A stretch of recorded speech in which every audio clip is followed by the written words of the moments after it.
बिस्मिल्लाहिर्रहमानिर्रहीम। Test number 3 discuss करेंगे हम। जो हमारे पास पेपर की टेस्ट सीरीज शुरू हुई है, तो उम्मीद है सब ने इसे अटेम्प्ट कर लिया होगा। बेटा सारे लोग अटेम्प्ट किया करें। देखें, जो लोग अभी भी अटेम्प्ट नहीं कर रहे हैं उन्हें मैं कहूँगा कि क्यों अपने वालिदैन का पैसा ज़ाया कर रहे हैं, अभी से जाएँ कुछ और करें। भाई आपके पास इतना टाइम नहीं है कि आपने फ़ीस पे करके एक टेस्ट सीरीज को ज्वाइन किया और आप उस टेस्ट को अटेम्प्ट ही नहीं कर रहे हैं और पढ़ के नहीं कर रहे हैं। कुछ ऐसे शहजादे भी हैं जो ऐसे ही बस अटेम्प्ट करने आ जाते हैं, उन्हें फुर्सत ही नहीं मिलती है कि वो पढ़ें बैठ के। भाई अगर आप अपने मकसद को टाइम नहीं देंगे, फुर्सत नहीं, टाइम नहीं निकालेंगे, आपके पास फुर्सत नहीं होगी, तो मुझे बताएं कि आपकी तैयारी पर कैसे होगी, आपका एग्ज़ाम कैसे पास होगा। 6 महीने साल इधर ज़ाया करने से बेहतर है अभी से कुछ और कर लें जाके। भाई अपने मकसद को आप इतनी प्रायोरिटी नहीं दे रहे कि आप 2, 3, 4, 5 घंटे निकाल के पढ़ें बैठ के उसे और उसके बाद टेस्ट में अपेयर हों, तो फिर और क्या करते हैं आप सारा दिन। फिर जहाँ बाकी 24 घंटे देने हैं, ये एक आधा घंटा जो आप देते हैं इधर आके, वो भी उधर ही दे लें। क्या ज़रूरत है इधर आगे आपको टाइम ज़ाया करने की। तो टाइम देना पड़ता है बेटा, ऐसे नहीं मिलनी आपको आउटपुट। पढ़ना पड़ेगा, सब्र करना पड़ेगा। मैं अक्सर कहता हूँ आपको कि आपको इसमें पहाड़ जितना सब्र चाहिए कमीशन के इम्तिहान से, अगर आप सीट निकालना चाह रहे हैं तो तैयारी के साथ साथ आपने सब्र भी करना होता है। ठीक है, चलें क्वेश्चन नंबर 1 जो है हम डिस्कस करते हैं जी, वो है read the book introduction to Islam. Introduction to Islam जो किताब है वो किसने लिखी है जी?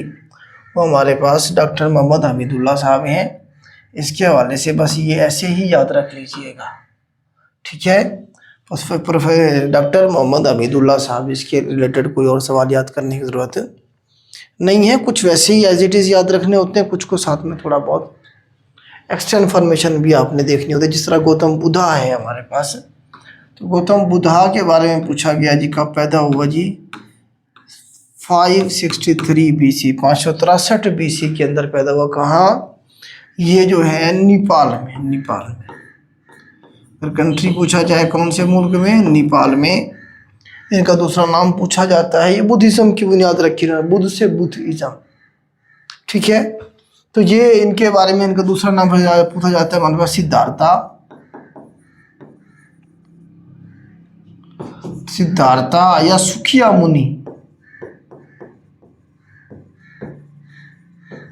ये दोनों पूछे गए हैं। सुखिया मुनि भी इसका दूसरा नाम है और सिद्धार्था भी इसका दूसरा नाम है। गौतम बुद्धा, ठीक है, बुद्धिज्म की बुनियाद रखने वाला बंदा जो था वो हमारे पास यही था। ये 2-3 सवाल इसके रिलेटेड पूछे गए हैं। Writer of independence was declaration of America. America की जो इंडिपेंडेंस की डिक्लेरेशन है वो किसने लिखी है? मैंने आपको करवाया हुआ ऑलरेडी क्वेश्चन। तो ये जेफरसन, थॉमस जेफरसन का नाम याद रखना है आपने, थॉमस जेफरसन डीजे। इसी ने ही आपको बताया कि हमारे पास जो डेमोक्रेटिक पार्टी है, आपको पता ना अमेरिका में 2 पार्टी है, रिपब्लिकन पार्टी और दूसरा डेमोक्रेटिक पार्टी। जो डेमोक्रेटिक पार्टी है उसका मानी भी यही थॉमस जेफरसन है। कब दिया इसने? ये भी डेट पूछी जाएगी आपसे। 4 जुलाई 1776, 1776 को इंडिपेंडेंस का जो डिक्लेरेशन था वो इन्होंने दिया था। लिखा था 3 लोग थे बेसिकली ये, एक थॉमस जेफरसन था, दूसरा था हमारे पास, आप देखें कि इनका बेंजामिन फ्रैंकलिन।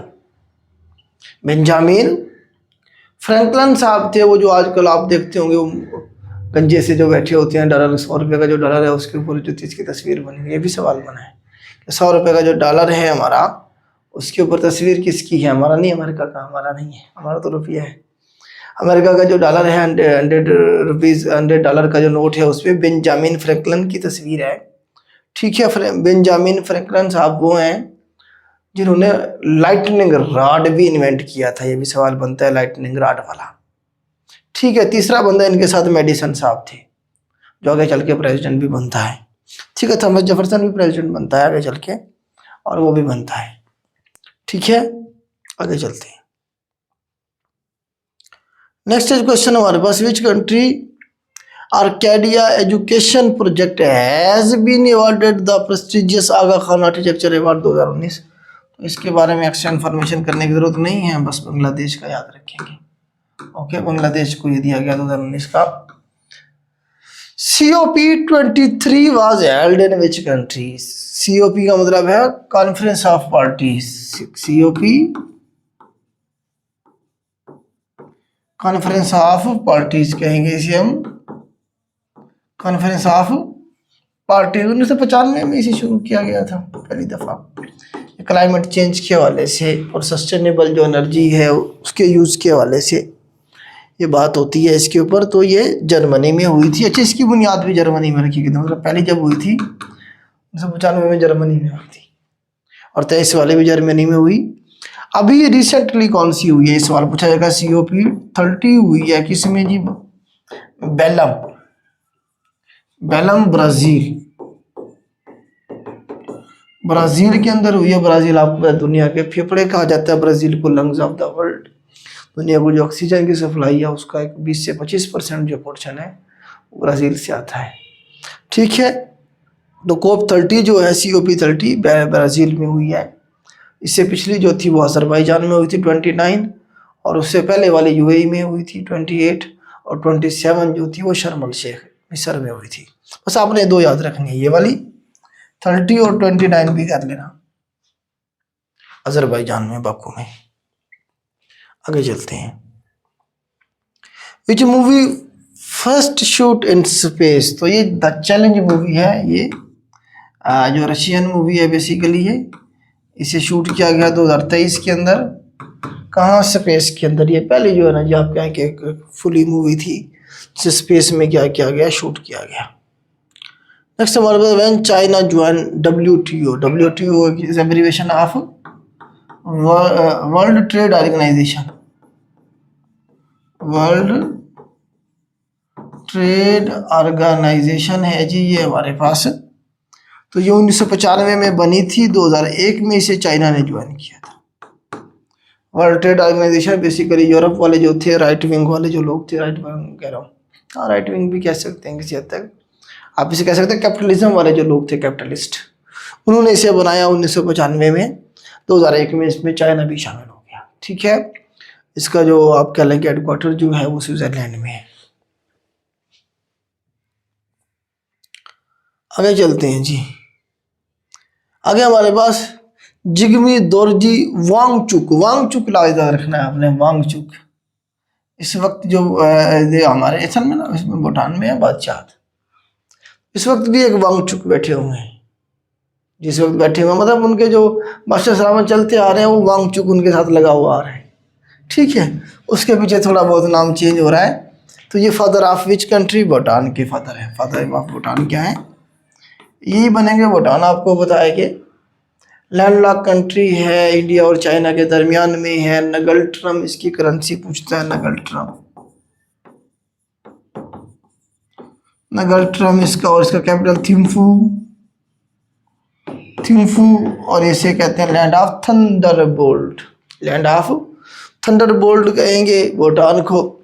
तो इसका हवाले से, भूटान के हवाले से, इनका जो इस वक्त प्राइम मिनिस्टर है वो त्शेरिंग दूबे। त्शेरिंग दुबे है, क्योंकि ये हमारे हमसाए हैं, करीब हैं मतलब। तो इसलिए नेपाल भूटान का याद रखेंगे head of the state, head of the government.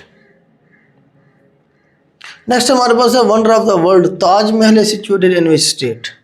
तो ये यूपी के अंदर है, उत्तर प्रदेश के अंदर, और ये बनेगा आपका आगरा। सिटी कौन सा है? आगरा, जमुना रिवर के किनारे पे। जमुना कहे वो यमुना भी कह सकता है, यमुना रिवर या फिर जमुना रिवर। आगरा सिटी है। और ये कब शुरू किया था ताजमहल? 19 कह रहा हूँ 1632 में इस पे काम शुरू हुआ, और 1648 में जाके ये मुकम्मल हुआ। मुमताज़ महल भी कहा इसे। ठीक है, शाहजहां की जो बेगम थी मुमताज़, वो मर गई थी 1931 में, उसके लिए फिर ये बनाया गया था ताजमहल, जो आज भी आपको पता है जो modern wonder of the world से हैं उनमें ये शामिल है। एक ज़बरदस्त बिल्डिंग वाइट मार्बल से बनाया गया इसे।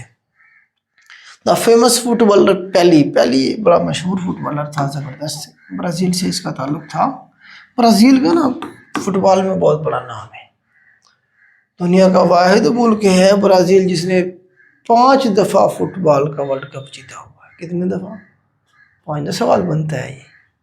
ठीक है, बड़े ज़बरदस्त इसने प्लेयर पैदा किए। जिस तरह से हॉकी का रिकॉर्ड पाकिस्तान के पास है, 4 वर्ल्ड कप हमने जीते हुए हॉकी में, इसी तरह से जो ब्राज़ील है इनका वर्ल्ड रिकॉर्ड है कि फुटबॉल के हवाले से इस तरह से ऑस्ट्रेलिया ने 5 जीते हुए हैं, 5 या 6 हैं क्रिकेट के वर्ल्ड कप।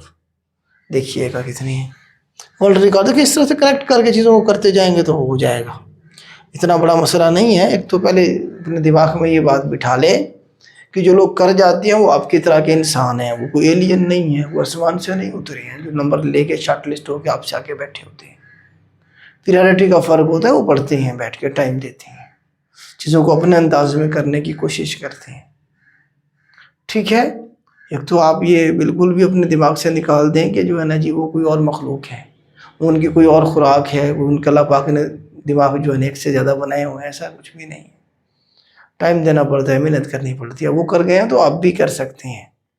ठीक है, किया करें चीज़ों को इस तरह कनेक्ट करके एक दूसरे के साथ अपनी एक डायरेक्शन और अपना एक अंदाज बनाएं चीज़ों को तैयार करने का।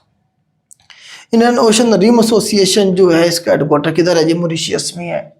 मॉरिशस आपको पता है इंडियन ओशन के अंदर एक आइलैंड पे मुश्तमिल कंट्री है। वैसे कॉन्टिनेंट की बात करेंगे तो ये अफ्रीका में आता है, अफ्रीका कॉन्टिनेंट, और ओशन की बात करेंगे तो इंडियन ओशन के अंदर है।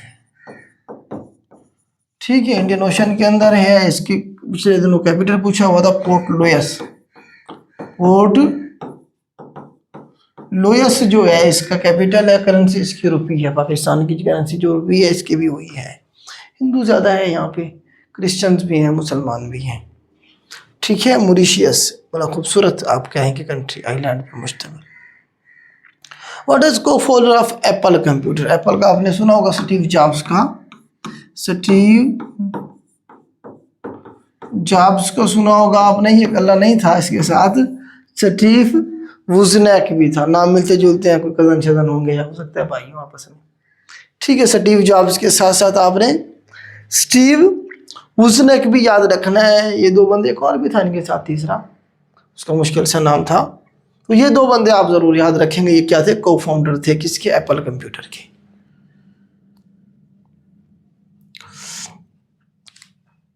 शिमशल valley at the height of 11,000 metre use internet technology provided by which company? SCO, special communication organisation है ये। इसके ज़रिए आज जो है ना GGB के अंदर गिलगित बल्तिस्तान की बात हो रही है, ये वहाँ पे इंटरनेट की जो सप्लाई है इतनी हाइट के ऊपर जो है ना प्रोवाइड की जा रही है। ठीक है, टेक्नोलॉजी का नाम है। Pakistan hockey team won the last world cup in 1994 के अंदर जी आखिरी जीता हमने। पहला 1971 के अंदर, दूसरा 1978 के अंदर, तीसरा 1982 के अंदर, चौथा 1994 के अंदर। तो पाकिस्तान का वर्ल्ड रिकॉर्ड है हमारे पास, 4 वर्ल्ड कप जीते हुए हमने हॉकी के। अब तो दूर दूर तक हमारी हॉकी की टीम का नाम ही नहीं है, बड़ा फर्क हुआ पड़ा है। उसकी वजह क्या है? मोनोपोली, अपने बंदे हम लाना चाहते हैं हर जगह, इसीलिए जो है ना जी फिर मेरिट पे खिलाड़ी आ नहीं सकते, क्योंकि वर्ल्ड टूर होते हैं। हम चाहते हैं हमारे ख़ानदान ही आगे से आगे जो है ना दुनिया घूमें फिरें, गवर्नमेंट के पैसों पे एंजॉय करें। ठीक है, इस चक्कर में हमने वो जो कौमी खेल था हमारा उसका बेड़ा गर्क हो गया है। Agreement of CPEC was signed during Chinese president visited Pakistan. तो ये अप्रैल 21 अप्रैल को आए थे ये प्रेसिडेंट शी, क्या नाम था जिनका? प्रेसिडेंट शी थे। शी आए थे इनके पहले, हाँ 13 में चेंज हो गए थे, शी आ गए थे। ठीक है, प्रेसिडेंट शी थे, यही जो भी हैं। ठीक है, तो ये जो है ना जी आप देखें कि CPEC के हवाले से ये 62 बिलियन डॉलर का प्रोजेक्ट है। ये टोटल पूछा जाता है इसकी कास्ट, और ये 2030 में मुकम्मल हो जाएगा, और ये 2047 तक चाइना के कंट्रोल में रहेगा। उसके बाद ये पाकिस्तान के हैंडओवर किया जाएगा।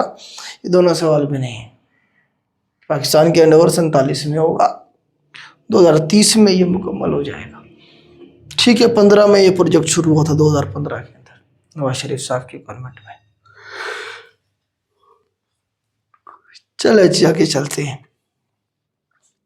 China Pakistan economic corridor Kashgar से शुरू होकर कवादा तक जा रहा है। काशगर जो है चाइना का इलाका है, जो सूबा बनता है वो सिंकियांग का बनता है। सिंकियांग सूबे के अंदर काशगर है ये। Whom general Pervez Musharraf replace, तो जनरल परवेज मुशर्रफ साहब जो थे ये जनरल जहांगीर करामत की जगह पे आए थे, और मुशर्रफ को किसने रिप्लेस किया? फिर जनरल इशफाक परवेज कियानी साहब ने किया था। ठीक है, एज ए आर्मी चीफ की बात कर रहा हूँ। Politics and state in Pakistan is the book of Mohammad Waseem साहब हैं जी। वसीम साहब ने ये बुक लिखी है, बस एज इट इज याद कर लेना। सादिक खान जो है मेयर लंदन की, आपको पता है तीसरी बार ये बने हैं 2024 में।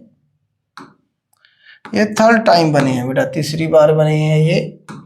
और ज़ोहरान ममदानी न्यूयॉर्क का बना है। ज़ोहरान ममदानी न्यूयॉर्क का मेयर बना है। अभी ये आपसे सवाल पूछा जाएगा न्यूयॉर्क वाले का भी, ये भी आपने याद कर लेना। ज़ोहरान ममदानी पहला मुसलमान है और इसका ताल्लुक़ पाकिस्तान से बताया जाता है कि उसके बाबा अजदाद जो थे कभी पाकिस्तान से थे। ज़ोहरान ममदानी, जिसने अमेरिका का जो प्रेसिडेंट है ट्रंप, उसकी नाक में दम किया हुआ है, उसकी तबाही की हुई है। आप अगर देखें तो वो जहाँ जाता है चैलेंज करता है उसे, और पता लगता है ना जब ट्रंप को जी फलां मीटिंग के अंदर या फलां जगह के ऊपर ज़ोहरान ममदानी आ रहा है, ट्रंप जाता ही नहीं है उधर। जिस तरह मोदी साहब को पता चलता है ना कि जहाँ ट्रंप आ रहा है मोदी साहब जाते ही नहीं है, तो वो जो है ना, जिस तरह मोदी के लिए ट्रंप है वैसे ही ट्रंप के लिए ज़ोहरान ममदानी आया न्यूयॉर्क में। जंग सा नौजवान है, उसकी वजह है कि वो निकलता है रोड पे, आवाम में है, आवाम की पल्स को नब्ज को वो समझता है। लोगों में से निकल के आया है वो, वहीं से नीचे से जब आपकी ना लीडरशिप, उसे पता होता है लोगों के मसाइल का, और लोग उसे पसंद भी करते हैं कि यार ये तो हम में से है, कोई एलियन तो नहीं, अनटचेबल तो नहीं है, ये तो हम में से है, हमारे जो मामलात हैं वो समझता है, इसने दुख देखे है। ठीक है, जिन लोगों ने धूप सर्दी गर्मी खिड़कियों से देखी हो, ठीक है, वो अनटचेबल किस्म की मखलूक अगर आके मुसल्लत हो जाएगी तो उसे क्या पता आवाम के मसाइल क्या है। ठीक है, खैर जी आगे चलते हैं हम। तो ये दोनों सवाल मिलते जुलते थे, इसीलिए करंट अफेयर का सवाल भी बनेगा वो ज़ोहरान ममदानी का, इसे देख लीजिएगा, मज़ीद सर्च कर लीजिएगा। वो अब्रोगेटेड the first constitution of Pakistan, तो ये सिकंदर मिर्ज़ा ने इसे अब्रोगेट किया था 7 अक्टूबर 1958 की ये बात है। अयूब खान को साथ मिला के इसने मार्शल लॉ लगा दिया था मुल्क में, और मलिक फ़िरोज़ खान ने उनकी गवर्नमेंट को घर भेज दिया था। आगे हमारे पास, which country has become the first country in the world to introduce WHO approved typhoid vaccine, तो पाकिस्तान ही वो मुल्क है 2019 के अंदर पाकिस्तान ने ये जो वैक्सीन है टाइफाइड की, जिसे WHO ने अप्रूव किया है, उसे इंट्रोड्यूस करवाया है। Next is after the war of 1965 which pact was signed between India and Pakistan, तो इस पैक्ट के बारे में भी बहुत सारे सवाल बनते हैं। ताशकंद एग्रीमेंट, साल पूछा जाएगा, एग्जैक्ट डेट पूछी जाएगी इसकी 10 जनवरी 1966। 10 जनवरी भी पूछा गया, 66 तो आपको याद होगा। तो पाकिस्तान की तरफ से कौन था? अयूब खान था, और इंडिया की तरफ से लाल बहादुर शास्त्री, लाल बहादुर शास्त्री, लाल बहादुर शास्त्री। ठीक है जी, इसे आप इस तरह भी लिख सकते हैं ऐसे, लाल बहादुर शास्त्री साहब थे जी इंडिया के प्राइम मिनिस्टर। कहा जाता है कि वो खुशी से जो है ना, जो उन्हें दिल का दौरा हुआ, अटैक हुआ, मर गए थे वो अगले दिन वहीं ताशकंद में, उनकी लाश आई थी वापस।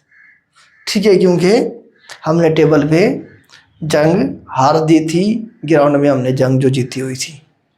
ठीक है जी, लाल बहादुर शास्त्री साहब को याद रखेंगे जी। इनकी डेथ कब हुई या उस वक्त कौन था इंडिया की तरफ से प्राइम मिनिस्टर, इस तरह से सवाल बनता है। रफ़ीक तरण के बारे में आया, former president of Pakistan submitted his resignation, तो रफ़ीक तरण ने रिजाइन सबमिट नहीं करवाया था। ठीक है, इस सवाल के स्टेटमेंट गलत है, तो उन्हें हटाया गया था। जो मुशर्रफ साहब बैठे हुए थे, इन्होंने 2001 में इन्हें ज़बरदस्ती जो है ना इन्हें घर भेज दिया था, अपने इख्तियारात का इस्तेमाल करते हुए उन्होंने इन्हें घर भेज दिया था, इनसे फोर्सफुली रिज़ाइन लिया गया था। ठीक है, लेकिन परवेज मुशर्रफ ही था जो रिजाइन से ले रहा था या फोर्सफुली नहीं रिटायर्ड कर रहा था, तो परवेज मुशर्रफ इसका आंसर ठीक है। नेक्स्ट है हमारा who was the last ruler of Lodhi dynasty. तो हमारे पास इब्राहिम लोधी जो था आखिरी हुक्मरान था किसका जी, आखिरी सुल्तान था लोधी डायनेस्टी का। बहलोल खान पहला था, फर्स्ट भी पूछता है पहला कौन था, बहलोल खान, फिर सिकंदर खान, फिर इब्राहिम खान, तीन ही में लीडर गुजरे। इब्राहिम खान लोधी जो था 1526 के अंदर फर्स्ट बैटल ऑफ पानीपत में, फर्स्ट बैटल ऑफ पानीपत में मारा गया था। पानीपत की पहली जंग 1526 में किसके साथ, ज़हीरुद्दीन बाबर के साथ थी। किसके साथ थी, ज़हीरुद्दीन बाबर के साथ थी। एक तरफ इब्राहिम लोधी था, इब्राहिम लोधी मारा गया था, ज़हीरुद्दीन बाबर ने आगे फिर मुगल डायनेस्टी शुरू कर दी थी, मतलब लोधी डायनेस्टी खत्म हो गई थी। किस पे, Ibrahim Khan Lodhi. Who gave the presidential address in the resolution of Lahore 23 मार्च 1940। 1940 के अंदर कायदे आज़म देखें जो लाहौर रेजोल्यूशन थी उसमें जो पेश की गई थी वो AK फजलुल हक ने पेश की थी, शेर बंगाल कहते थे इसी हम। जो सेशन हो रहा था उससे प्रिजाइड कर रहे थे जिन्ना साहब, सेशन को प्रिजाइड कर रहे थे जिन्ना साहब। इस तरह से दो अलग अलग सवाल बनेंगे। रेजोल्यूशन पेश किसने की, AK फजलुल हक ने, शेर बंगाल जिसे हम कहते थे, ठीक है। ये यहाँ लाहौर में हुई थी, मंटो पार्क में। दरस निज़ामी के हवाले से सवाल ये मुझे मिला है पेपर में कि किसके दौर में ये इस्टेब्लिश हुआ। तो ये जो ऑप्शन गिवन है इसमें से तो औरंगज़ेब ठीक है, क्योंकि ये निज़ामुद्दीन सियालवी साहब थे, उन्होंने इसे सिस्टम को खड़ा किया था। तो निज़ामुद्दीन सियालवी जो थे वो औरंगज़ेब के कंटेम्प्रेरी थे, औरंगज़ेब के मरने के बाद भी वो रहे। बेसिकली मोहम्मद शाह रंगीला के दौर में ये सारा मामला इन्होंने सियालवी साहब ने शुरू किया था प्रॉपर। लेकिन ये जो तीनों हैं ये तो मर गए, उससे पहले मतलब मर गए थे, उसके पैदा होने से भी पहले सियालवी साहब के। तो सियालवी साहब का जो दौर है वो औरंगज़ेब का दौर थोड़ा सा पैरेलल ही है, औरंगज़ेब के मरने के बाद भी सियालवी साहब जिंदा थे। तो इसकी शुरुआत सियालवी साहब ने की थी, तो औरंगज़ेब बेहतर है, औरंगज़ेब बेहतर है इसका आंसर इन ऑप्शन में से। अगर मोहम्मद शाह रंगीला होता तो फिर वो ज़्यादा बेहतर था। After the death of Ziaul हक 7 अगस्त 7 अगस्त नहीं है बेटा, ये 17 अगस्त है। जो ज़िया मरा था वो 17 अगस्त को इनका जो जहाज़ था वो क्रैश हुआ था 1988 को। Who was made the president of Pakistan, तो गुलाम इसाक खान का मैंने आपको बताया था। गुलाम इसाक खान क्या था, चेयरमैन सेनेट था उस वक्त, चेयरमैन सेनेट था ये। 1985 में सेनेट बना था, 1988 तक ये चेयरमैन सेनेट चलता आ रहा था। अब जब भी प्रेसिडेंट चला जाए, मर जाए, बीमार हो जाए, तो चेयरमैन सेनेट जो होता है वो ऑटोमेटिकली क्या होता है, प्रेसिडेंट होता है। तो जैसे ही हादसा हुआ, ज़िया मारा गया, तो ये गुलाम इसाक खान ऑटोमेटिकली क्या बन गए थे, प्रेसिडेंट बन गए थे पाकिस्तान के। फिर इनकी अंडरस्टैंडिंग होगी उनके साथ, और फिर अगले ये 4-5 साल निकाल गए थे 93 तक। फिर ये रहे, ज़बरदस्ती फिर इन्हें भेजा आगे चल के, कक्कड़ फार्मूला ला के ज़बरदस्ती फिर इन्हें भेजा था। हाउ मैनी वार फाट बिटवीन इंडिया एंड पाकिस्तान, तो 4 इसका आंसर ठीक है। कौन कौन सी, 1948 में फ़ौरन जंग शुरू हो गई हमारी कश्मीर के इशू पे, फिर 1971 में हुई, बल्कि 71 से पहले 65 में 1965, फिर 1971 में, फिर हमारे पास 1999 में कारगिल वार जो हुई। तो इस तरह से हमारी 4 जंगें हुई, किसके साथ, इंडिया के साथ। मजलिस शूरा वाज एस्टेब्लिश्ड 1981 के अंदर। ज़िया ने इसे बनाया था, बेसिकली अमीर अल मोमिनीन बनना चाह रहे थे, इसने अपनी कैबिनेट बनाई थी जिसका मसला था, मजलिस शूरा बनाई थी जिसका काम था कि जी वो गवर्नमेंट को जो है ना जी कानून साजी में जो है क्या करेगी, ज़िया साहब को मशवरे देगी कि जो है ना जी चीज़ें इस्लाम के मुताबिक चल रही हैं या नहीं चल रही हैं। अपने बंदे बिठा लिए थे लाके बेसिकली। तो power generation capacity of a proposed Kalabagh dam की जो जनरेशन कैपेसिटी है वो 3600 मेगावाट है। कितनी, 3600 मेगावाट है जी। कहाँ है ये कालाबाग डैम, मियांवाली में। बनना था, अब नहीं बन सकता है, मियांवाली में बनना था, अब नहीं बन सकता, कंट्रोवर्शियल कर दिया इसे, इंडिया ने इन्वेस्टमेंट इतनी की है।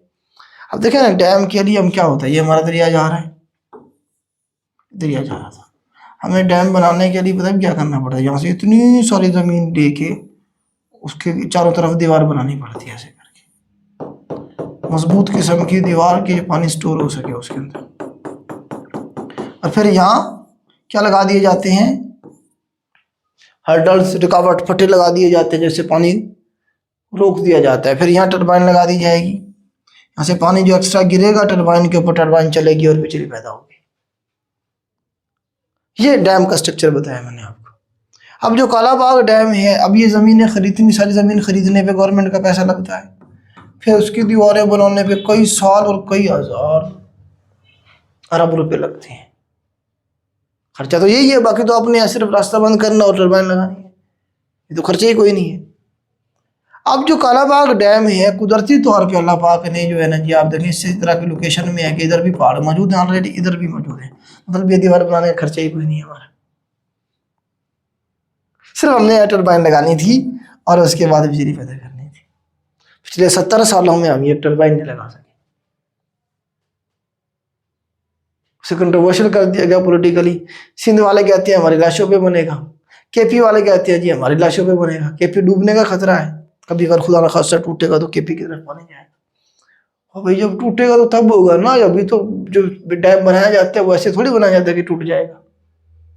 सिंध वाले कहते हैं जिसमें तो बिजली निकाल लोगे पानी में से, पंजाब वाले हमारे पास जो बिजली आएगी उसमें एनर्जी तो होगी नहीं, जो सब्जियां होंगी वो फ्रूट जो होंगे वो क्या होंगे, फीके होंगे। मतलब इस माइंड सेट का आप क्या करेंगे मुझे बताएं। आगे चलते हैं जी। First head of the state who visited Pakistan, तो इंडोनेशिया के जो प्रेसिडेंट थे ये सबसे पहले आए थे हमारे पास 30 जनवरी 1950 को, ठीक है। उसके बाद ईरान के आए थे, ये आए थे मार्च 1950 के अंदर, तो ये सेकंड हो जाएंगे।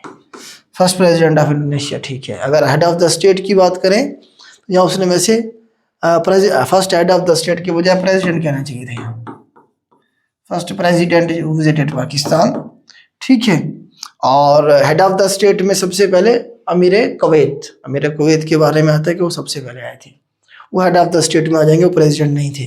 First president who visited Pakistan, उसका इंडोनेशिया का जो प्राइम मिनिस्टर था उस वक्त सुकार्नो था, अहमद सुकार्नो, वो आया था प्रेसिडेंट, इंडोनेशिया का प्रेसिडेंट अहमद सुकार्नो। वो अमंग द फॉलोइंग एक्सेप्टेड दीन इलाही किसने जी, बीरबल ने किया था। दीन इलाही जो है ना, ये देखें जरा, दीन इलाही किसने दिया, अकबर ने दिया। कब, 1682 में, 1682 के अंदर ये आया था, साल बनता है। इसकी मुखालफत की थी मुजद्दिद अल-अफ़सानी ने और ख्वाजा बकी बिल्ला जो उस्ताद था मुजद्दिद अल-अफ़सानी का, मुजद्दिद अल-अफ़सानी का शेख अहमद सिरंदेवी का हमने, ठीक है। इसे एक्सेप्ट किसने किया, बीरबल तो वैसे हिंदू था तो इसने कर लिया था, जो फॉरेन मिनिस्टर था अकबर का, नौरतन में से 2 मुसलमान भी थे नौरतन जिन्होंने इसे एक्सेप्ट किया था दीन इलाही को, उनका नाम भी लिख लें। नंबर 1 हमारे पास अबुल फजल, इसने भी एक्सेप्ट कर, दोनों भाई थे ये, अबुल फजल इसने एक्सेप्ट कर लिया था दीन इलाही। नंबर 2 फैजी इसका भाई था और एजुकेशन मिनिस्टर था अकबर का। अबुल फजल जो था प्राइम मिनिस्टर था, मतलब सबसे बड़ा मिनिस्टर था अकबर के कैबिनेट में अबुल फजल। जो किताब लिखा था अकबर नामा जो लिखा वो भी अबुल फजल ने लिखा था। अकबर के ऊपर जो किताब है अकबर नामा या आईन अकबरी, तो वो अबुल फजल ने लिखा था, ठीक है। ये 2-3 सवाल बन जाते हैं यहाँ से। तो मुसलमान जिन्होंने दीन इलाही को एक्सेप्ट किया अबुल फजल और फैजी, हिंदुओं में से बीरबल था। Which US president visited Pakistan in 1969? 1969 में किसने किया था जी, हमारे पास निक्सन था 1969 में। देखिए डी आइजनहोवर, सबसे पहले डी आइजनहोवर 1959 के अंदर आए पाकिस्तान। उसके बाद जॉनसन 1967 में, फिर ये निक्सन 1969 में, फिर निक्सन, रिचर्ड निक्सन 1969 में, फिर हमारे पास बिल क्लिंटन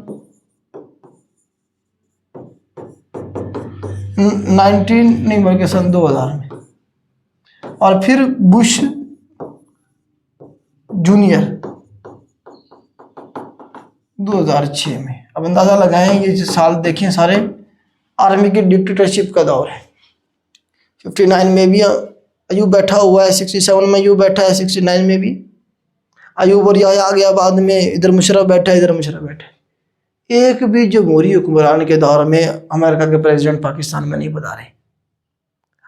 वैसे इनके जो है ना सारा दिन इनके आपको पता रह गए, तकरीरें करवा लो इनसे कि ये हमें बड़ी जमहूरियत की, हम ये चैंपियन है पूरी दुनिया में। यहाँ से आइडिया हो रहा है कि पाकिस्तान में उन्हें किस तरह की गवर्नमेंट चाहिए जिनके साथ वो अच्छे ताल्लुकात बना के रखना चाहते हैं। डिक्टेटरशिप टाइप यहाँ चाहिए उन्हें पाकिस्तान में, ठीक है ना। अब आपके सामने है, एक भी प्रेसिडेंट ने उस वक्त विजिट नहीं किया जब पाकिस्तान में कोई सिविल गवर्नमेंट थी। आगे चलते हैं जी। ये 5 आए हैं टोटल, ये भी पूछ लेता है कभी कभी। Made in India famous movement was named as, तो नेम है मेड इन इंडिया जो थी स्वदेशी मूवमेंट के अंदर सबसे पहले नारा लगाया गया था। स्वदेशी मूवमेंट के अंदर मेड इन इंडिया, स्वदेशी मूवमेंट जो थी 1905 में शुरू की गई थी अनालमेंट ऑफ बंगाल के बाद, और ये 1911 तक चली थी, जब तक उसकी पार्टीशन ऑफ बंगाल को ख़त्म नहीं कर दिया गया था। अनालमेंट ऑफ पार्टीशन ऑफ बंगाल जब तक नहीं हुई, ठीक है। तो ये कब शुरू की गई थी? 1905 से लेके स्वदेशी मूवमेंट। ये पहली, आप इसका सवाल ऐसे ही बनाता है कि इंडिया की पहली who was the first movement, आप कह लेंगे इस तरह से वो कहेगा, जो इंडिया में स्टार्ट हुई तो वो कौन सी थी? स्वदेशी मूवमेंट थी। प्रैक्टिकली लोग बाहर निकले थे, इससे पहले तो सिर्फ घरों में बैठ के बस थोड़े बहुत लिख दिया करते थे, अंग्रेज सरकार पर तनकीद कर दिया करते थे। अब पहली दफ़ा कांग्रेस रोड पे निकली, बाहर एहतजाज करने शुरू किए इन्होंने। मुस्लिम लीग आगे चल के निकलेगी, अभी नहीं निकली मुस्लिम लीग तो बल्कि अभी बनी भी नहीं थी, 6 में बनी थी आगे चल के। पाकिस्तान जो अलीम डार साहब है ना जी, इन्होंने जी रिकॉर्ड तोड़ा है किसका? जी स्टीव बैकनर का। स्टीव बैकनर का तोड़ा है जी रिकॉर्ड। इन्होंने दुनिया में सबसे ज़्यादा जो है ना जी आप कहें कि जो इंटरनेशनल इवेंट है उन्हें होस्ट किया है, ठीक है। ये याद रखेंगे आप, 448 के करीब है टोटल इवेंट नेशनल, मतलब 1 डे और फिर ये टेस्ट सारे मिला के। Where was the 17 summit of ECO cooperation organisation 2025 की जो ये ECO की समिट किधर हुई है? हाँ जी, ये हुई है जी अजरबैजान, खनखैंदी अजरबैजान 2025 में हुई है। ECO के बारे में 3-4 सवाल बनेंगे। कब बनी? 1985 में बनी। पुराना नाम क्या था इसका? RCD था। RCD 1964 में बनी थी, रीजनल कोऑपरेशन फॉर डेवलपमेंट। 1985 में इसका नाम तब्दील करके ECO रखा गया। हेडक्वार्टर इसका कहाँ है? तेहरान में, तेहरान और ईरान, ठीक है। तेहरान कैपिटल है ईरान का। कितने मेंबर कंट्रीज हैं इसके? 10 मेंबर कंट्रीज हैं। पाकिस्तान, ईरान और तुर्की ने मिलकर बनाई थी। तुर्की, पाकिस्तान, ईरान ने मिलकर बनाई थी। इसी के तहत इस्लामाबाद से ट्रेन चलनी थी जो ईरान से होती तुर्की तक जाएगी। अभी चलाई है पिछले दिनों, इमरान खान के दौर में दोबारा इसे चलाया गया था। फिर हम सुन रहे थे कुछ दिन पहले कि दरमियान में रोक दिया गया था, फिर उसे चला दिया। अभी तो कार्गो है, सामान लेके जा रही है। अगर उसे बेहतर कर दिया जाए तो यहाँ से लोग बाय ट्रेन तुर्की भी जा सकते हैं, बल्कि यूरोप जा सकते, तुर्की से आगे यूरोप जा सकते हैं ट्रेन यहाँ से। अगर चला दी गई तो सोचे क्या होगा, सारे पाकिस्तानी यूरोप पहुँच जाएंगे, ठीक है। रास्ता हमें पता होता है, हम किधर से, जैसे ट्रेन में कैसे हम छुप के जाएंगे, सारा हमें पता है, ठीक है जी। 10 मेंबर कंट्रीज है। 5 ये सेंट्रल एशिया वाले हैं, ताजिकिस्तान, उज्बेकिस्तान, तुर्कमेनिस्तान और कजाकिस्तान, 5 ये हैं। 3 पाकिस्तान और ईरान और तुर्की, 8। 2 हो गए अफगानिस्तान, दूसरा नामा अफगानिस्तान और 10वां अजरबैजान। सारे मुसलमान मुल्क हैं जी। The large scale military air strike campaign launch by Israel by targeting Iran nuclear programme. ये जो भी ईरान और इजराइल के दरमियान में एयर स्ट्राइक्स हुई थी उनके नाम पूछे हैं। तो ईरान के ऊपर जो अटैक किया इजराइल ने, उसका राइजिंग सन था उसका कोड नेम, और जो ईरान ने अटैक किया इजराइल के ऊपर उसका ट्रू प्रॉमिस 3 था। दोनों याद रखने। ट्रू प्रॉमिस 3 के नाम से ईरान ने ऑपरेशन लॉन्च किया इजराइल के खिलाफ, और इजराइल ने ईरान के खिलाफ जो किया वो राइजिंग लायन के नाम से किया, ठीक है। अभी की बात है ये 2025 की, जून जुलाई में। Which of the following Pakistani American scout girl receive award from US president Donald Trump for are effort to fight against against किसके? सेंटेंस मुकम्मल नहीं है। कोरोना वायरस, कोरोना वायरस के खिलाफ। तो इनका नाम है जी लाइबा खान, लैला खान, 10 साल की 10 ईयर की ये गर्ल थी जी लैला खान। इन्होंने ट्रंप से क्या किया जी, अवार्ड लिया। ट्रंप भी पूरा सुरा है वैसे तो, पहले ये कहता था कोई चीज़ है ही नहीं कोरोना वायरस, ये अमेरिका ने ऐसी जो है ढोंग बनाया हुआ जब ये हुकूमत में नहीं था। अब फिर जो कोरोना के खिलाफ जो लोग काम कर रहे थे उन्हें अवार्ड दे रहे हैं। या तो आप एक चीज़ को मानते हैं या नहीं मानते हैं। M8 मोटरवे के बारे में पूछा गया था जी। 2 सिटीज़ ऑफ पाकिस्तान किसे किसे मिलाते हैं? रतलदोड़ो से गवादर, रतलदोड़ो से गवादर को मिलाती है जी हमारे पास M8। रतलदोड़ो मेरे ख्याल से ये इसमें बनेगा, सिंध में बनेगा रतलदोड़ो का। से गवादर तक तकरीबन इसकी जो है लेंथ है, मैंने याद की थी 888, एग्जैक्ट है 892 किलोमीटर। ये एग्जैक्ट है, मैंने इसे 888 क्योंकि M8 है, M8 है, M8 की लेंथ 888, 4 किलोमीटर का फर्क है बस। करीब करीब तक पहुंच जाएंगे हम, ऑप्शन में बड़ा डिफरेंस होगा। ठीक है, याद करना, देखें याद करना होता है, अपने दिमाग में बिठाना होता है। M8 888, आपको लेंथ भी याद होगा, इसकी लेंथ अगर पूछ ले तो 892 या 4 किलोमीटर का डिफरेंस है, वो आप खुद भी फिल कर लेना करीब करीब वाला। चलिए जी, मोटरवे पर अलग से मैं वीडियो बनाऊंगा इंशाल्लाह किसी दिन। G7 समिट के बारे में पूछा गया 2025 की, कहाँ हुई है जी? कनाडा में हुई है। ये मोदी साहब गए हुए थे, कनाडा में हुई है। ये 1975 में बनी थी G7। ठीक है, बाद में फिर ये G7 से G8 हो गई थी जब रशिया बीच में आया। रशिया को कब निकाला गया, सवाल बनेगा G7 से? 2014 में। 2014 में यहाँ से रशिया को निकाल देगा। रशिया को क्यों निकाला इसमें से, G7 में से? ये भी सवाल बनता है। क्योंकि रशिया ने यूक्रेन का एक इलाका था क्रीमिया, उसके ऊपर अटैक करके कब्जा कर लिया था 2014 के अंदर। ये चाह रहे थे कि जी रशिया यहाँ से निकल जाए, रशिया नहीं निकला। रशिया ने तो बल्कि पूरा यूक्रेन को ही सारा तकरीबन कब्जा किया हुआ है। तो क्रीमिया को एनेक्स कर लिया था रशिया ने, इसलिए G7 कंट्री जो ग्रैंड 7 है, बड़े जो अजीम बड़े मुल्क हैं, उन्होंने 2014 के अंदर निकाल दिया रशिया को, बाहर कर दिया इसे। G8 हो गई थी पहले, ये G7 नहीं बनी थी पहले, फिर ये G8 हो गई। रशिया को फिर जब निकाला गया तो फिर दोबारा से G7 हो गई। ये भी बनता है वो कौन सी ऑर्गेनाइजेशन है जिसका अपना कोई हेडक्वार्टर ही कोई नहीं है। ठीक है, तो वो G7 ही ऑर्गेनाइजेशन है जिसका अपना कोई कैपिटल, कोई हेडक्वार्टर नहीं है। ठीक है, इसमें ये अमेरिका, बरतानिया, कनाडा ये सारे आ जाते हैं। इंडिया भी इसमें पहुंचा हुआ था अभी। ठीक है, which country one Asia cup 2025? तो एशिया कप 2025 जो है इंडिया ने जीता है, और पाकिस्तान क्या था इसका? रनर अप था। पाकिस्तान इसमें क्या था? रनर अप था।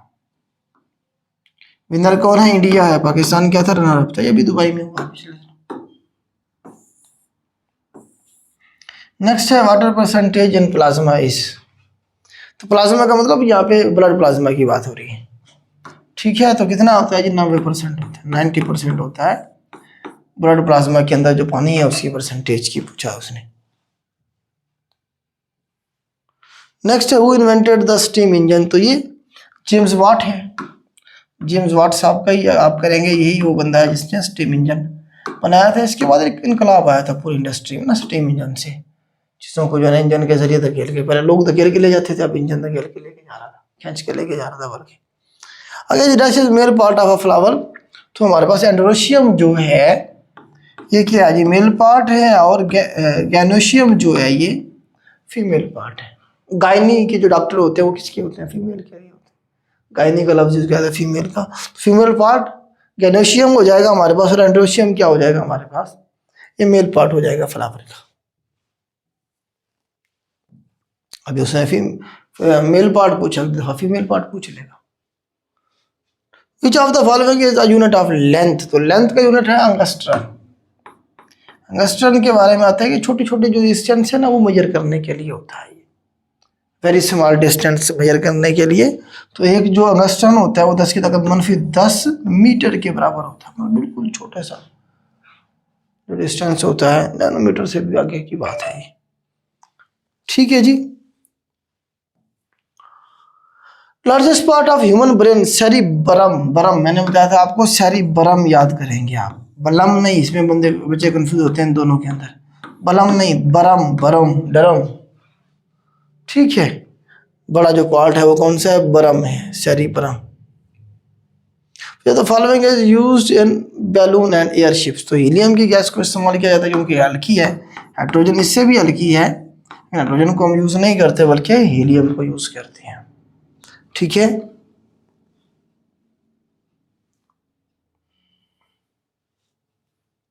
अच्छा, ये क्यों यूज करते हैं, क्योंकि ये मतलब अगेन में जलने का खतरा नहीं होता, ये इनएक्टिव हैं हमारे पास जो है ना, हेलोजेंस जो हैं ये इनएक्टिव होती हैं हीलियम गैस, इसलिए इसका खतरा नहीं होता हमें। हाइड्रोजन में तो आपको बताया जो है जी आग लगती है। विच type of plant can not prepare its own food, तो कौन सा जो है ना जी प्लांट है जो अपनी खुराक खुद नहीं बना सकता, तो फंजाई जो होती है ना, ये फंगस जो लगती है, ये अपनी खुराक नहीं होती बल्कि ये जो अवेलेबल हमारे पास जो मटेरियल होगा वहीं से खुराक लेंगे, जब वो ख़त्म होगा इनकी भी डेथ हो जाएगी, ठीक है। प्लांट कैटेगरी में डाल दिया इन्होंने फंजाई को भी, fungus. Warm blooded animal maintain a high body temperature for faster, तो ये मूवमेंट ठीक है, मूवमेंट से ज़्यादा अगर मूवमेंट करेंगे तो ज़्यादा बेहतर तरीके से मेंटेन कर पाएंगे, ठीक है। मूवमेंट नहीं करेंगे तो फिर ब्रीथिंग से भी कुछ थोड़ा बहुत मेंटेन कर लेते हैं, डाइजेशन से भी थोड़ा बहुत कर लेते हैं, लेकिन सबसे ज़्यादा जो मेंटेन कर सकते हैं वो मूवमेंट से कर सकते हैं, ठीक है।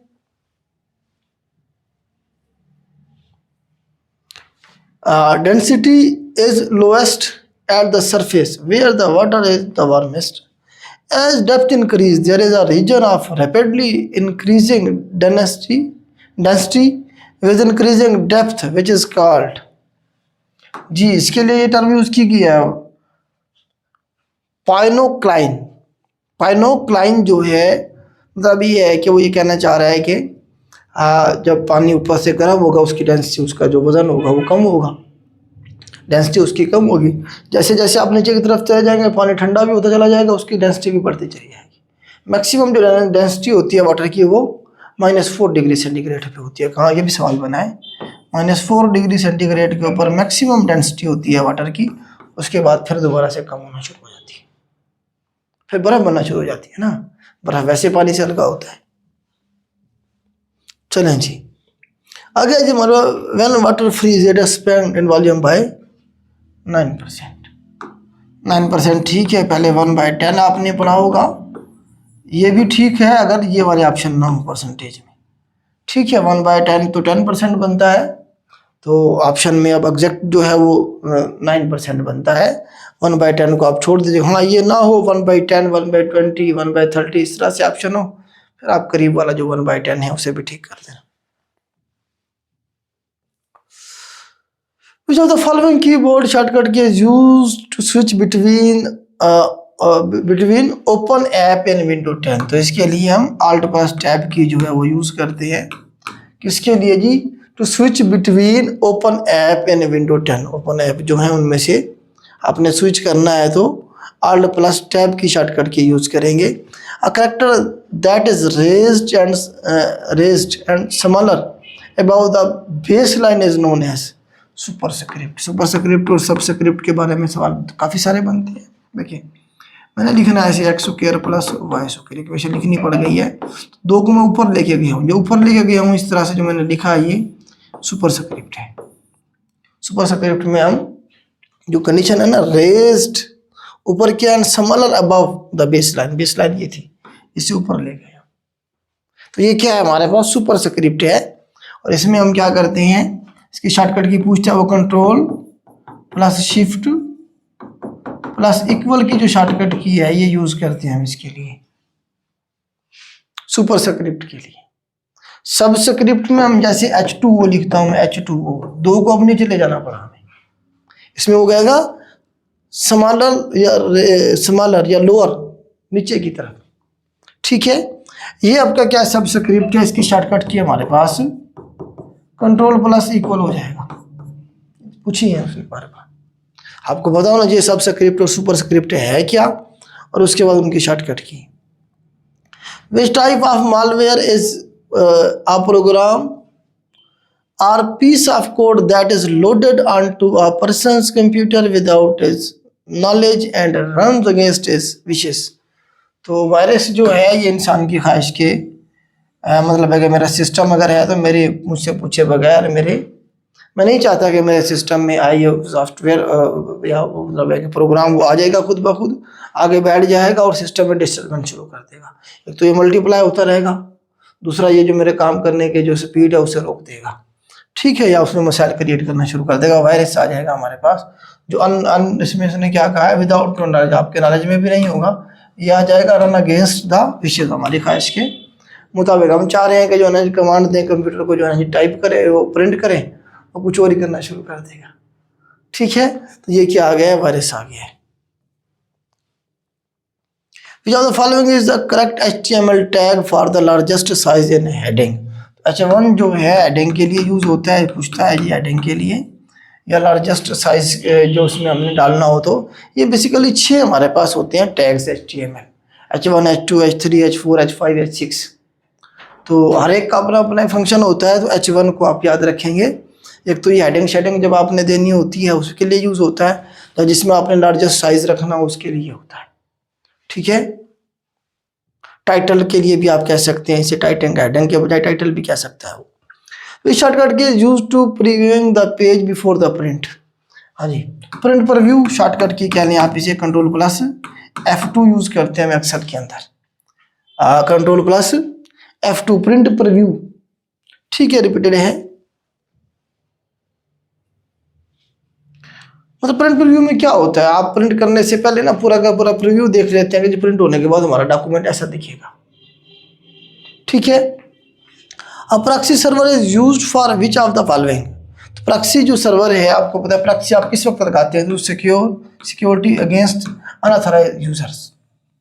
एक बंदा आपका कंप्यूटर को इस्तेमाल ना करे, आप क्या करते हैं, प्रॉक्सी लगा देते हैं, कोई इसमें प्राइवेसी लगा देंगे, तो ये ठीक है। तो provide security against unauthorised user, ठीक है जी, प्रॉक्सी सर्वर। ऐसे आप पागे तो आपके बनते ही नहीं है ना, आप पढ़ें बाकी ऑप्शंस को, दूर तक कोई ताल्लुक ही नहीं। Which of the following display the address of an active cell in MS Excel. देखिए जरा, हमारे पास इस तरह से ये एक्सेल है, ये हमारे पास मिसाल के तौर पर सेल है जी, ये हमारे पास बन जाएगा ABCD 1 2, इस सेल में मौजूद हूँ D2 के अंदर, ये सेल है, यहाँ पे मैं काम कर रहा हूँ, ये हमारा एक्टिव सेल है। एक्टिव सेल वो होता है जिसमें हम काम कर रहे होते हैं, ठीक है। तो हमारे पास यहाँ 2 जो है ना जो होते हैं, होता है हमारे पास यहाँ बॉक्स बना होता है कोने पे, एक आगे चल के बना होता है, इसे कहेंगे हम फार्मूला बार, और ये होगा नेम बॉक्स। इस D2 सेल में मैंने लिखा अली, क्या लिख रहा हूं मैं, अली। अब अली जो है वो मुझे शो करेगा लिखा हुआ कहाँ, यहाँ पे अली, या कोई फार्मूला लिखा है वो यहाँ मिलेगा मुझे, मतलब फार्मूला बार में। लेकिन इसका जो एड्रेस है, ये वाला एड्रेस जिसमें मैं काम कर रहा हूँ, ये कौन सा है, D2 है, कौन सा है, दूसरी लाइन है, और कॉलम कौन सा है, D। अच्छा, ये भी पूछता है, कॉलम को हम अल्फाबेट से रिप्रेजेंट करते हैं, ABC से, रो को हम नंबर से करते हैं, 1 2 3 4, पहले कॉलम आएगा फिर रो का नंबर आएगा, कॉलम का नाम फिर रो का नंबर, तरतीब ये होती है। ये भी सवाल बने हुए हैं सारे। तो ये हमारे पास है नेम बॉक्स। तो आप इस यहाँ पर बात समझाने वाली ये थी कि जो उसका नेम है, जो एक्टिव सेल है उसका जो नाम है कि वो कौन सा सेल है, वो होगा नेम बॉक्स में, ठीक है। इसके अंदर यही उसने हमसे पूछा, एक्टिव एड्रेस, उसका जो एड्रेस है एक्टिव सेल का, वो उसको कौन से सेल में हम काम करें, उसका जो एड्रेस है वो नेम बॉक्स में जाएगा। अब उसमें जो मैंने अली लिखा हुआ वो फार्मूला बार में, इसमें सवाल बनता है, देखो रीन से बनाएगा कि content of an active cell कहाँ पे शो होता है, फार्मूला बार में या फिर नेम बॉक्स में। तो कंटेंट जो उसके अंदर जो लिखा है वो कंटेंट है, वो कहाँ होगा, फार्मूला बार में होगा। जबकि उसका जो एड्रेस है वो किधर शो होगा, वो हमारे पास नेम बॉक्स में होगा। दोनों में फर्क याद रहेगा। एक्टिव सेल का कंटेंट या फार्मूला किधर होगा, फार्मूला बार में। नेम बॉक्स में क्या होगा, सिर्फ और सिर्फ उसका एड्रेस, भाई वो कौन से सेल है जिसमें आपने ये काम किया है, वो नेम बॉक्स में होगा। नेम बॉक्स का ये भी सवाल बनता है, ये किधर होता है, राइट साइड पे होता है, किसके, फार्मूला बार के। फार्मूला बार के ये इस साइड राइट कहेंगे, लेफ्ट कहेंगे। अगर मैं इधर हूं ऐसे तो ये मेरे कौन सा हाथ बनेगी, राइट हैंड बनेगा, राइट साइड बनेगी। चले आगे चलते हैं। आगे है जी हमारे पास भी the following section does not exist in a slide layout. तो एनिमेशन नहीं होता है, एनिमेशन अलग से हमारे पास टैब होती है। स्लाइड लेआउट में एनिमेशन नहीं होती है, बाकी सारी मौजूद होती है। A decoder is required in case of a vertical micro instructions। Vertical जो माइक्रो इंस्ट्रक्शंस हैं उन्हें डिकोड करने के लिए हमें एक डिकोडर चाहिए होता है, हमें एक डिकोडर चाहिए होता है। F1 एंगल ऑफ, अच्छा ये तो मैथ मैंने आपको अलग से करवा दिए सारे, ये सारे सवाल मैंने अलग से जो मैथ का पोर्शन कर सॉल्व करके दिया है उसमें हो गई है। दोबारा से इस पर टाइम नहीं वेस्ट करते, आपने वो देख भी लिया है, कर भी लिया है। आगे चलते हैं। हाँ जी, ये आज English. They did not remember my birthday but you did. उन्होंने मेरी बर्थडे को याद नहीं रखा, लेकिन आपने याद रखा। बट दे डिड याद करें, मतलब है कि डे बट यू डिड। ठीक है। I bought picture when I was dash holiday dash June, now I am going to hang them dash the wall. देखें जरा, आपका हॉलीडे फ्राइडे, मतलब जो डे जिसके साथ लगा होगा वहां आपका हमेशा क्या आएगा, ऑन की प्रेपोजिशन लगेगी। डे के साथ बर्थडे, हॉलीडे, ठीक है। बल्कि बर्थडे को निकाल दें आप, हॉलीडे, फ्राइडे, या मतलब डेज कह लें आप, days of the week. Days of the week के साथ आप क्या करेंगे, ऑन लगाएंगे हमेशा। ठीक है। हाँ, इसी तरह से हाँ, जहाँ पे डे लगाओ सबके साथ लगा दे। ठीक है, जहाँ पे डे लगा हो सबके साथ लगा दे ऑन। अगर सिर्फ ईद डे, जैसे ऑन ईद डे ऑन आएगा, ऑन बर्थडे। ठीक है। अगर सिर्फ ईद हो, एट ईद कहेंगे, इवेंट है स्पेशल, तो एट ईद। अगर ईद के साथ डे लगा हुआ फिर ऑन ईद डे। ये डिफरेंस याद रखना है। मंथ के साथ, ईयर के साथ आप लगाते हैं इन, ये प्रेपोजिशन ऑफ टाइम है। इन जून मंथ है, और ईयर के साथ भी, मतलब अगर यहाँ पे लिखा होता 1994 तो इन 1994, इन जून, इन जुलाई, इन मार्च। तो मंथ के साथ, ईयर के साथ इन की प्रेपोजिशन लगेगी।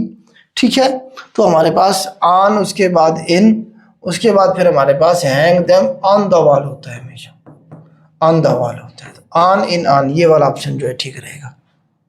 कर लेंगे अब ये इस तरह से, थोड़ा सा इसमें हिंट बना के आप कुछ नहीं याद करनी पड़ेगी। Select the correct surname of the exigent. Exigent, exigent का मतलब होता है कोई काम जल्दी में करना, अर्जेंट।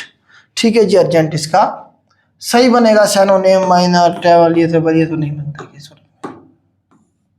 नेक्स्ट है, मान लो she is looking for an accommodation either in flat or shared house. Either or का कॉम्बिनेशन होता है हमेशा। Either or, neither nor. Neither nor तो ये तो नेगेटिव के लिए होता है। ठीक है। तो यहाँ पे आर उसने दिया हुआ है, तो फिर हमें यहाँ इधर लगाना पड़ेगा। इधर और इधर ही अकेले भी आ सकते हैं दोनों, लेकिन पीछे आर आया हुआ है, वहां से आपको आइडिया हो रहा है। ठीक है, इधर सही रहेगा इसका। या तो मुझे अकोमोडेशन दे दें फ्लैट में या घर में, कहीं पे दे दें बस अकोमोडेशन। Antonym of एप्रोबेट।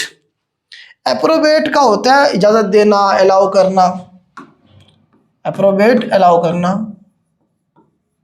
इजाजत देना। इसका जो आप देखें एंटोनिम, तो कंडम ठीक रहेगा। कंडम का मतलब होता है रोकना, धुतकारना, या मतलब है कि आप कह लें कि जी अक्सर आप देखते हैं ना जी, आपने फला इवेंट को जब कोई हो रहा था जी कंडम नहीं किया। चलें आपको याद रहेगा इमरान खान साहब से बार बार कहा गया कि जी आप जो है ये जो GHQ पे और बाकी जगहों पे जो गवर्नमेंट के जिना हाउस वगैरह थे उन पे हमला किया गया वर्कर्स की तरफ से, तो आपने उसकी मजम्मत नहीं की, उसे आपने कंडम नहीं किया, भाई ये गलत हुआ है। ठीक है, तो फिर खान साहब ने आके जो है ना मीडिया पे कहा जी मैं इसकी मजम्मत करता हूँ, कंडम करता हूँ, ये गलत हुआ है, ऐसा नहीं होना चाहिए था। फिर उसमें बाकी बातें अलग से थी। तो कंडम करना आप कह सकते हैं, अप्रोवेट अलाउ करना, इजाज़त करना, हाँ जी ठीक है, बेहतरीन, आपने सही किया है, ठीक है। और कंडम करना, उसे कहना कि नहीं यार ये सही नहीं किया, उसे रोकना, मैं रोकना हूँ, इसे अपने पूरी कोशिश करना किसी चीज़ को रोकने के लिए। चलें आगे चलते हैं जी। Choose the meaning of a line word I will pencil you. Pencil का मतलब अपॉइंटमेंट देना, टाइम देना जी, 10 बजे आपने मिलना है मुझे आगे। आई विल पेंसिल यू, अपॉइंटमेंट देना मतलब इसका होता है, ठीक है। याद ही रखना है, पेंसिल से आपको लिख के देना है इतने बजे मिलूंगा आपको, याद ही रखना ना। याद रखने के लिए कोई भी आप बना लें अपने माइंड में। His health is broken down, broken down आएगा हेल्थ के साथ, और broken down due to the hard work. Broke out होता है, मतलब है कि आप देखें कि जिस तरह कोई वबा फैल जाती है, ब्रोक आउट कहते हैं उसे हम। और ब्रेकअप का तो आपको पता ही है, उसको तो मुझे एक्सप्लेन करने की ज़रूरत नहीं है, ठीक है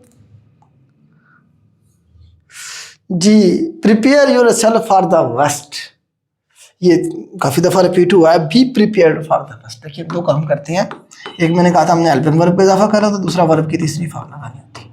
वर्ब की तीसरी फॉर्म भी लगी हुई है और हेल्पिंग वर्ब का इजाफा भी हमने कर दिया हुआ है, be prepared for the worst, ये सही अरेंजमेंट बनेगी। हाँ जी, नेक्स्ट है जी हमारे पास identify the correct sentence. A goalkeeper played well, goalkeeper played beautiful, goalkeeper played good, नहीं ए ठीक है, ए ठीक है।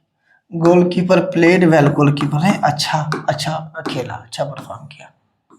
आगे हमारे पास most appropriate meaning of the wear down. Wear down का मतलब होता है किसी चीज़ को इतना इस्तेमाल करना, इतना इस्तेमाल करना कि वो नकारा हो जाए। जिस तरह से देहात के अंदर आप तो माशाल्लाह से शहरों से ताल्लुक़ रखने वाले हैं, हम बूट से ले आते हैं, उसे इस्तेमाल करते हैं, जब वो इस्तेमाल के काबिल नहीं रहता फिर हम उसे नाला भी डाल रहे होते हैं, और भी बड़े काम लेते हैं हम उसे, ठीक है। तो एग्जॉस्ट मतलब किसी चीज़ को इस्तेमाल कर करके उसका तबाही कर देना, उसे ख़त्म कर देना। आगे चलते हैं, select the meaning of the given idiom. A wild goose chase, मतलब जंगली जो आप गूस है उसे पकड़ने की कोशिश करना, बदआखिर या हंस, हंस का लफ्ज़ यूज़ करें, जंगली हंस को पकड़ने की ख्वाहिश करना या कोशिश करना पॉसिबल ही नहीं है। आप करेंगे तो आपकी भी नज़र हो जाएगी, याद ही नहीं आएगी आपके वो, ठीक है। तो इसका मतलब क्या हुआ, यूजलेस एफर्ट, ऐसी कोशिश जिसका आपको कोई सिरा नहीं मिलने वाला है, ठीक है। इसका मतलब यही है। नेक्स्ट है जी हमारे पास जो सेंटेंस सब्जेक्टिव मोड के अंदर पूछा गया, कौन सा सेंटेंस है जो सब्जेक्टिव मोड के अंदर जो है ना जी इस्तेमाल किया गया है। तो बेसिकली ये सब्जेक्टिव मोड कौन सा होता है जिसमें किसी ख्वाहिश का इज़हार किया जाए, विश का, या किसी हाइपोथेटिकल मतलब सिचुएशन का, ख्वाहिश का जी, काश ये हो जाता, मतलब जो नहीं हो सकता, पॉसिबल ही नहीं, ऐसी ख्वाहिश जिसे मतलब है कि मुमकिन ना हो इंजाम देना। तो इस तरह से इफ़ वी वर, इसमें देखिए आप ज़रा, इफ़ ही वाज अवेलेबल, अगर वो अवेलेबल है, he would attend the meeting, तो वो मीटिंग अटेंड करेगा या करता है, इस तरह से कहने से इफ़ ही वर अवेलेबल। अच्छा इसमें देखिए ठीक है, वाज ये सेंटेंस का मतलब वही तकरीबन बनता है, लेकिन यहाँ वाज के बजाय वर इस्तेमाल करते हैं। हाइपोथेटिकल अगर सिचुएशन हो, ऐसा काम जो ना मतलब है कि हो सके, या एक आइडियल सिचुएशन हो, तो उसके लिए हम फिर वर यूज़ करते हैं। इफ़ ही वर अवेलेबल, अगर वो अवेलेबल होते, he would attend the meeting, तो ज़रूर मीटिंग का मतलब नहीं है अवेलेबल, होते तो ज़रूर करते, ठीक है। मतलब ऐसी एक ख्वाहिश थी, ख्वाहिश थी जो पूरी नहीं हो सकी। अगर जो इफ़ ही इज़ अवेलेबल है तो अटेंड करेगा, क्यों नहीं करेगा, ये तो नहीं बनते हैं वैसे भी, इन दोनों के अंदर था, तो वर यूज़ करेंगे आप। इसमें सब्जेक्टिव मोड के अंदर आप वाज के बजाय वर यूज़ करते हैं। ही के साथ आप ये ना कहना कि जी वाज ठीक है। बहुत सारे किसी सिचुएशन के अंदर हम इसे चेंज कर लेते हैं। In the following question, out of the 4 alternative select the alternative which is express the meaning of the idiom phrase.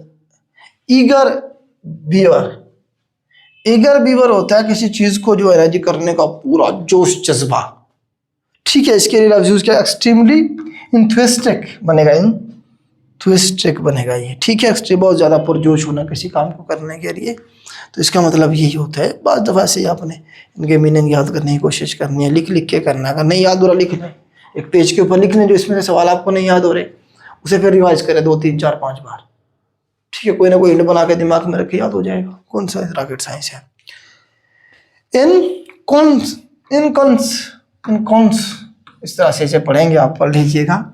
इसका मतलब क्या होता है जी, एस्टेब्लिश करना, बनाना, इंस्टॉल करना, ठीक है। तो ये भी आप देख लेंगे। नेक्स्ट है जी हमारे पास, असल में इंग्लिश जो सब्जेक्ट है वो शाह साहब का है, मेरा सब्जेक्ट है नहीं, लेकिन मैं एक्सपीरियंस के बेस पे जो चीज़ें मैंने खुद चीज़ें तैयार की थी, कनेक्ट की थी एक दूसरे के साथ, उसके बेस पे मैं बहुत सारी चीज़ें आपको बता रहा होता हूँ, ठीक है। मैंने which year date the holy prophet सल्लल्लाहु अलैहि वसल्लम परफॉर्म इज लास्ट हज। नबी पाक सल्लल्लाहु अलैहि वसल्लम ने आखिरी हज कब किया था जी? 10 हिजरी को। कितने हज किया नबी पाक ने? एक ही हज किया अपनी ज़िंदगी में। ये नबी पाक सल्लल्लाहु अलैहि वसल्लम का पहला हज भी था और आखिरी भी था। उम्र आपने 4 किए, एक 6 हिजरी को, दूसरा 7 को, और तीसरा 8 को, और चौथा 10 को। आपने उम्र कितने किए? 4 किए, और आज कितना किया? 1 किया, ठीक है। पहला और आखिरी हज था नबी पाक सल्लल्लाहु अलैहि वसल्लम का ये। Which caliph of the Muslim order the collection of Hadith. तो हज़रत उमर बिन अब्दुल अजीज़ के बारे में आता है जी, इन्होंने हुकूमती मतलब है कि आर्डर के साथ कहा था कि जी हदीस को कलेक्ट किया जाए। उमर बिन अब्दुल अजीज़ रज़ियल्लाहु अन्हु का कहेंगे हम, ठीक है। बनु उमय्या के दौर से था, मैंने बताया था ये कैसे इनकी लड़ी बनी। जंग कादसिया का इस्लामी लश्कर के सिपह सलार हज़रत साद बिन अबी वक़ास थे। हज़रत साद बिन अबी वक़ास थे, तो 636 AD के अंदर ये लड़ी गई थी। मुहर्रम का महीना था, ज़्यादा जो टाइम था वही था, ठीक है। 636 AD हज़रत उमर फ़ारूक साहब के दौर में, हज़रत उमर फ़ारूक साहब के दौर में। सबत और रफ़ा तूर के वाक़यात ये यहूदियों के साथ हैं, कनेक्टेड है कौम मूसा के साथ। अगर पूछा जाए कौम, तो कौम मूसा। असल में सबत का मतलब होता है 7वां दिन, मतलब हफ्ते का दिन जो था जो हमें सब था इनके लिए। उसमें जो है ना ये इन्होंने डिसाइड किया हुआ था कि जी हमने जो है ना पूरा हफ्ता काम करना है, और 7वां दिन जो हफ्ते का दिन है उसमें हमने सिर्फ इबादत करनी है और रेस्ट करना है बस। कोई मर रहा है तो मर जाए, मतलब वो कोई काम नहीं करेगा, हमने सिर्फ इबादत और रेस्ट 2 काम करने थे, ठीक है। बाकी जो है ना जी 6 दिन काम करो। तो इसी तरह से रफ़ा तूर भी इसके रिलेटेड ही है, तरीक़ाकार जो था वो सारी चीज़ें जो बनाते थे। तो ये कौम मूसा यहूदियों की कौम थी, बनी इसराइल की कौम थी। बनी इसराइल भी कह सकता है, कौम मूसा भी कह सकता है, ठीक है। आगे जी फर्स्ट पिलर ऑफ इस्लाम आपको बताया तौहीद है, तौहीद, फिर है नमाज है, फिर रोज़ा है, ज़कात है, हज है, ठीक है। 5 हमारे पिलर हैं। Battle of Qadisiyyah was fought in, तो ये 14 हिजरी मुहर्रम, मतलब हिजरत का 14वां साल था, मुहर्रम का महीना था। हिजरी जो है देखिए 622 में हिजरत हुई, ठीक है। इसमें जमा करें 14 कितना हो जाएगा? 636 AD में अभी मैंने आपको बताया AD किसका दौर था? उमर फारूक साहब का दौर था, जब ये जंग लड़ी के जंग कादसिया।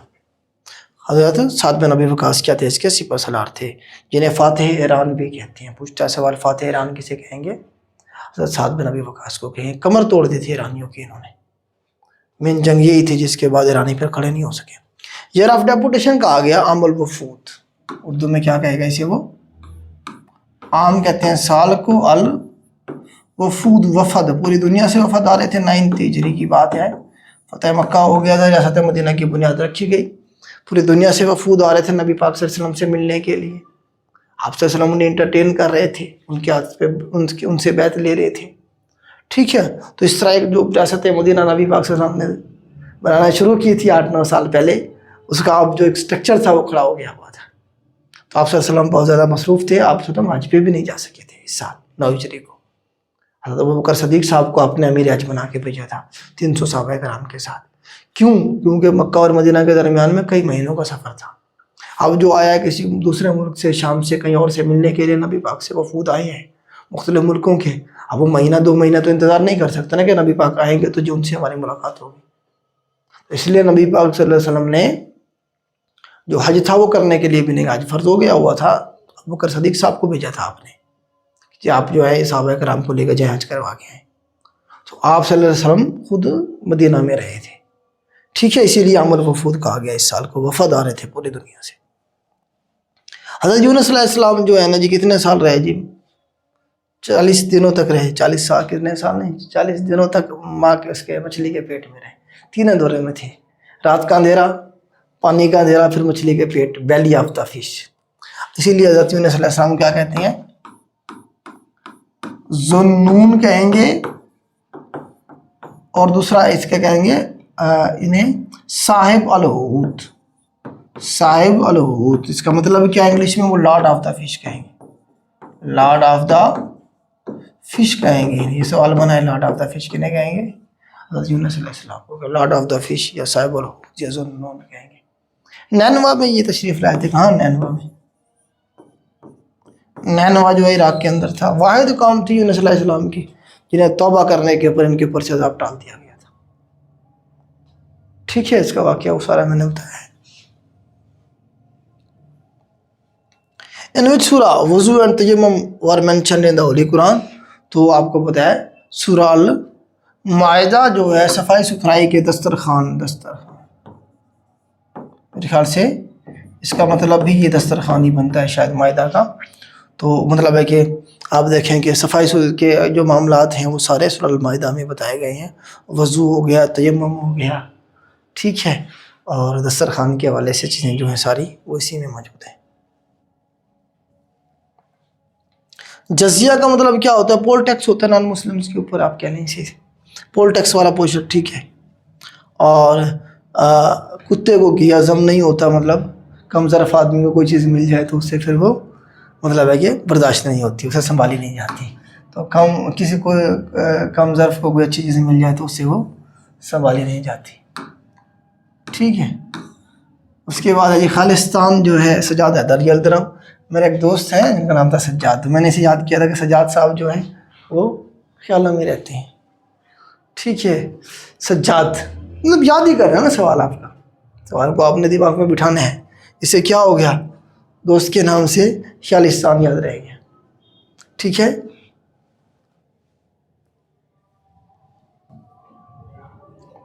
बाला जिब्रील का उर्दू तर्जमा जबेल अडारी के नाम से किसने किया? असीर आबिद।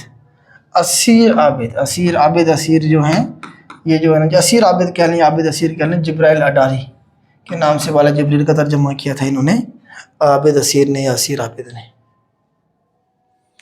असरार खुदी की इशाअत कब हुई? जो 1915 में हुई थी। आपको बताया कि ये जो इनकी किताब थी असरार खुदी, उसके बारे में पूछा जा रहा है। अंजुमन पंजाब के सरपरस्त आला कौन थे? कर्नल बालर्ड, क्या बनेंगे इसे? बालराइट, कर्नल बालराइट बनेंगे जी 1885 के 1865 के अंदर। इसकी बुनियाद रखी गई थी कहाँ पे जी? लाहौर में। अंजुमन लाहौर के पंजाब की बुनियाद कहाँ रखी गई? सवाल बनता है लाहौर में। कब? और इसके जो है ना जी आप देखें सरपरस्ती आला ये बने थे। हलवे मांडे करना, हलवे मांडे करने का मतलब है किसी की खुशामद करना। आपको बहुत सारे मिलेंगे आपके आसपास हलवे मांडे करने वाले लोग, तो इनसे बचा करें ऐसे लोगों से, ठीक है। हलवे मांडे करना, किसी की बहुत ज़्यादा खुशामद करना, बल्कि सॉरी अपना फ़ायदा सोचना। हलवे मांडे करना, हलवा खाना, इस तरह से कर लें तो अपना फ़ायदा सोचना। हलवा मांडे करने का मतलब क्या है? अपना फ़ायदा सोचना है। जिस नज़म में 5-5 मिसरे मौजूद हों उसे क्या कहते हैं? मुखम्मस। मुखम्मस का मतलब भी 5 होता है, 5 मिसरों वाली। दोहा में 2 होते हैं, मुरब्बा में 4, मुसद्दस में 6 होते हैं। मुसद्दस का भी पूछता है, 6 होते हैं हमारे पास, ठीक है। ज़रबल मिसल मुकम्मल करें, ना सावन सूखे ना भादू हरे, ना सावन सूखे ना भादू हरे। इसका मतलब ये है कि हालात एक जैसे ही है, बस ना कोई बहुत अच्छे हो रहे हैं ना बहुत ख़राब हो रहे हैं, एक तकरीबन बस मॉडरेट से हालात हैं। सावन आपको बताया महीने का नाम है, वो जो देसी महीने हमारे होते हैं। और भादो भी है। सावन में बारिश होती है, बहुत ज़्यादा पानी होता है। और भादो उसके बाद होता है, उसके बाद आपको हरियाली होती है सारी। बारिश के बाद क्या होती है? हरियाली होती है। हाँ जी, पीरे फरतूत। पीरे फरतूत जो है बहुत बूढ़ा आदमी। पीर साहब जो होते हैं अक्सर जो है ना बूढ़े होते हैं, उनके साथ या तो ज़बरदस्ती दाढ़ी उन्हें रखवा दी जाती है, या फिर वो खुद ही रख लेते हैं ताकि थोड़ा सा लगूँ हाँ जी मैं पीर हूँ, मेरी ज़िंदगी का तजर्बा है थोड़ा बहुत। आजकल तो वैसे निक्का पीर भी अब पिछले दिनों मशहूर हुआ था, छोटा सा बच्चा, दुनिया लगी हुई थी उसके पीछे। पीरे फरतूत बहुत बूढ़ा आदमी, मतलब एक्सपीरियंस बंदा, तजर्बाकार बंदा। ठीक है, याद रहेगा। इसम फ़ाइल मुफरद की मिसाल कौन सी है? ये ऐसे इसम होते हैं जो मतलब एक आप कह लें कि हरूफ के ऊपर मुश्तमिल होते हैं और उसका एक मतलब होता है, जैसा कि जालिम है, जुल्म करने वाला, एक लफ्ज़ पे मुश्तमिल है ये, उसका पूरा एक मतलब है। ये भी दो पे है, ये भी दो पे मुश्तमिल है, नहीं ये चीज़ होगा। जालिम हो गया जैसे, ठीक है, जुल्म करने वाला। तो ये बेटा आपका पेपर था। उम्मीद है आपको इससे फ़ायदा हुआ होगा। मज़ीद इंशाल्लाह जो आपका टेस्ट है आज जो हो जाएगा 10 बजे, आपको नेक्स्ट टेस्ट का मटेरियल भी मिल जाएगा और इंशाल्लाह मैथ की वीडियो भी मिल जाएगी रिकॉर्डेड फॉर्म में, आप उसे कर लीजिएगा टाइम से। ठीक है, आज के लिए इतना ही। अल्लाह हाफ़िज़।